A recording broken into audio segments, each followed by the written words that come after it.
Çfarë do të thotë që ne ta afrohemi në Europë? Do të bëhemi më shumë europian, më shumë se ç'na ka krijuar Zoti si racë të bardhë europiane në këtë gjeografi ku ne jetojmë që prej lashtësisë.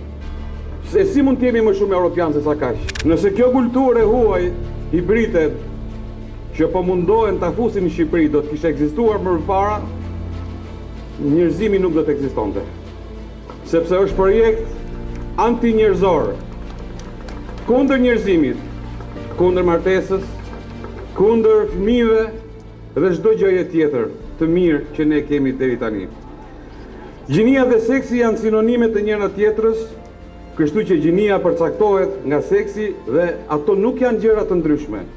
Kur themi mashkull është burr, kur themi femër është grua.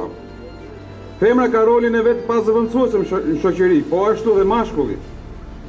Dhe askush nuk duhet bëj rolin e njëri tjetrit për të ndjerë më i vlerësuar dhe më i respektuar. Përjashtimet që ndodhin për shkak të defekteve në lindje janë gjëra shumë të rralla. Dhe me që janë shumë të rralla, nuk përbëjnë rregull dhe aq më tepër një bazë për të miratuar apo të ndërtuar një ligj.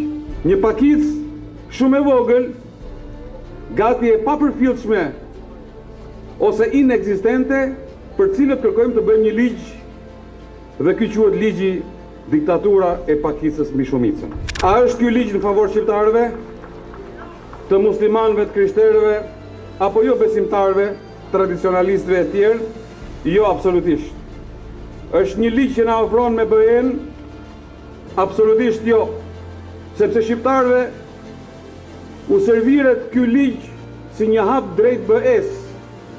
Por nuk është e vërtetë, sepse fakti që 21 vende nga vendet e BE-s nuk e kanë miratuar këtë ligj dhe janë antarë të BE-s tregon që kjo nuk është e vërtetë.